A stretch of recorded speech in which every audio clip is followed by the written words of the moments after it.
Hello everyone, welcome to PEF Sarkari Naukri classes. I am Japneet Kaur. Today we are going to do one of the most important topics of every competitive exam, that is spot the error. अब ये spot the error होता क्या है?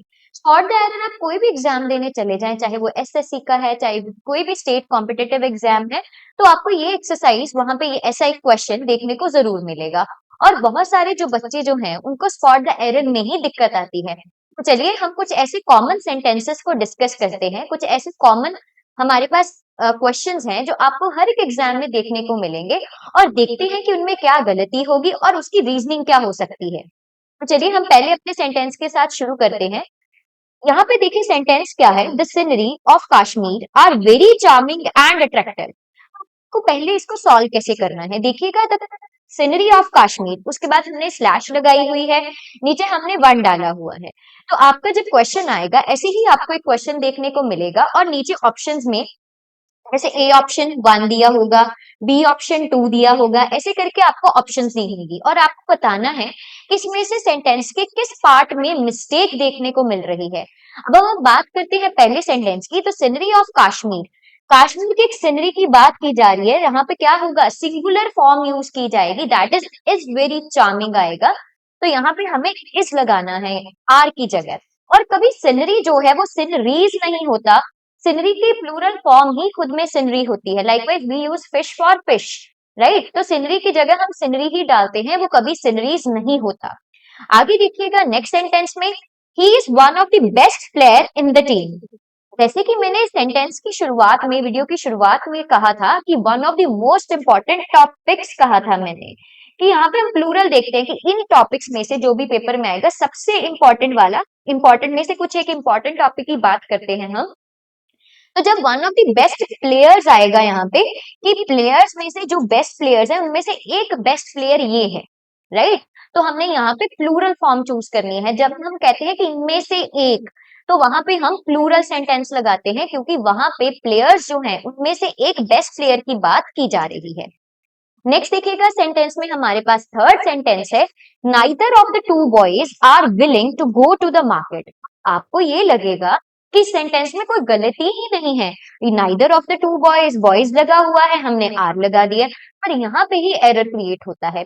जब हम neither, each लगा रहे हैं, आइदर लगा रहे हैं, राइट, तो यहाँ पे हम जो आगे हमारी जो हेल्पिंग वर्ब होती है वो हमेशा सिंगुलर फॉर्म में जाती है। जब हम नाइदर की बात करते हैं, नाइदर मतलब इनमें से कोई भी नहीं, आइदर मतलब कोई इनमें से एक। नाइदर की जब बात की जा रही है इनमें से कोई भी नहीं, तो यहाँ पे हम सिंगुलर फॉर्म यूज करेंगे, चाहे हम ईच लगा रहे हैं, चाहे हम आइदर लगा रहे हैं या नाइदर लगा रहे हैं। ये तो आप गांठ बांध दीजिए बात। तब यहाँ पे हम क्या यूज करते हैं, सिंगुलर फॉर्म यूज की जाती है। चाहे आपका आगे 2 बॉयज, 3 बॉयज, प्लूरल जितनी भी फॉर्म दी हो, तो हम यहाँ पे इज का उपयोग करेंगे, सिंगुलर फॉर्म का उपयोग करेंगे। नेक्स्ट देखिएगा हमारे पास क्या है, the teacher as well as students were playing in the ground. अब यहाँ पे भी आपको लग रहा होगा कि कोई एरर नहीं है, पर ध्यान दीजिएगा जब यहाँ पे एज वेल एज यूज किया जाता है, तब हम जो वर्ब लगाई जाती है, हेल्पिंग वर्ब जो होती है, वो हमारे सब्जेक्ट को देख के, जो फर्स्ट सब्जेक्ट है यहाँ पे, जो पहला सब्जेक्ट यूज किया जा रहा है, उसको देखते हुए ही हमेशा हेल्पिंग वर्ब लगाई जाती है, वो सिंगुलर हो या प्लूरल हो। तो आप हमेशा अपने सब्जेक्ट को देख के, जो हम सब्जेक्ट वर्ब एग्रीमेंट करते होते हैं वो इसी बेसिस पे होता है कि हमने अपना सब्जेक्ट देखना है क्या है, और एंड में हमने अपनी हेल्पिंग वर्ब लगानी है। तो सब्जेक्ट यहाँ पे फर्स्ट सब्जेक्ट वो क्या है, सिंगुलर है, तो इस सिंगुलर बेसिस पे तो हम क्या लगाएंगे, यहाँ पे वॉज लगाया जाएगा। अगर आर होता तो इस लगा देते, वर है तो हम क्या लगाएंगे, वॉज लगाएंगे। चलिए आपको समझ में आ गया होगा। नेक्स्ट सेंटेंस हम देखते हैं, he not only lost his bag but also his purse. अब यहाँ सेंटेंस में कोई भी एरर नहीं है। पेपर में कई बार ऐसे भी सेंटेंसेस आते हैं जिनमें कोई एरर भी नहीं देखने को मिलता, तो हम इस चीज को ये ना हो कि हर में ही एरर निकालना शुरू कर दें हम सेंटेंस में, तो इस सेंटेंस में कोई भी एरर नहीं है। नेक्स्ट देखिएगा, the principal along with his staff are present in the morning. अब हम क्या किया, हमने यहाँ पे हमने सेम सेंटेंस, वही नेचर का सेंटेंस है जो हमने ये वाला सेंटेंस, फोर्थ सेंटेंस को डिस्कस किया था। Principal along with his staff, तो हमने यहाँ पे जो हेल्पिंग वर्ब लगानी है वो हमने अपने फर्स्ट सब्जेक्ट को देखते हुए लगानी है, और जो ये प्रिंसिपल है ये सिंगुलर है, तो यहाँ पे हम क्या लगा देंगे, इज का उपयोग करेंगे।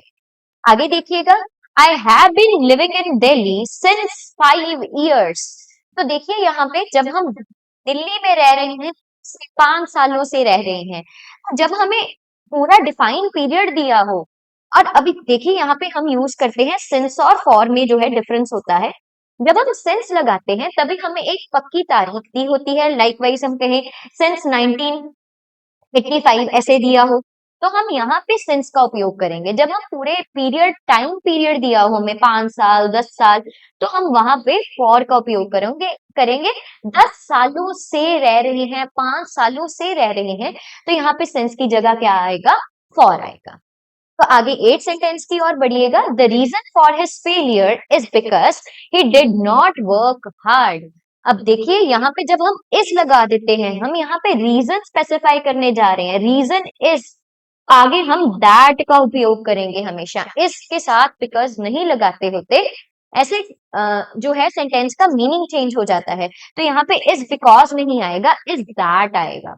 ओके, नेक्स्ट देखिएगा, despite of working hard he failed in the exam. चाहे उसने बहुत हार्ड वर्क किया, परिश्रम किया, पर उसका एग्जाम में वो क्या हो गया, फेल हो गया।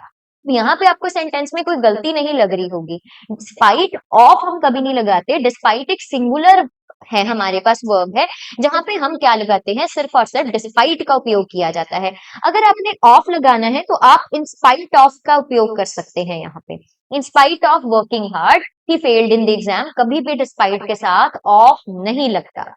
Last but not the least sentence, she is more intelligent then any girl in the class.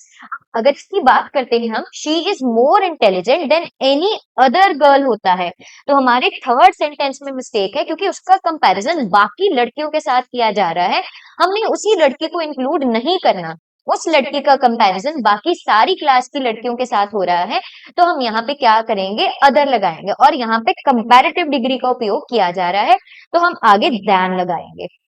अगर सुपरलेटिव डिग्री होती तो हम मोस्ट का उपयोग करते, राइट, और वहां पे आगे दैन नहीं लगता, पर एनी अदर गर्ल लगाएंगे हम इसमें, क्योंकि बाकी लड़कियों के साथ कंपैरिजन किया जा रहा है उस लड़की को छोड़ के।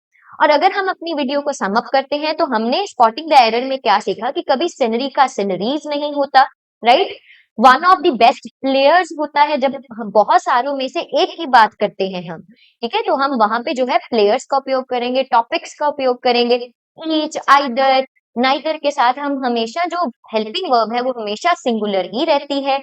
आगे देखिएगा, जब हमारे पास दो सब्जेक्ट्स हों, दोनों को ज्वाइन किया जा रहा है एज वेल एज के साथ, अलोंग विद दिस के साथ, तो वहां पे जो हम आगे हेल्पिंग वर्ब लगाते हैं वो फर्स्ट सब्जेक्ट को देख के लगाई जाती है, राइट।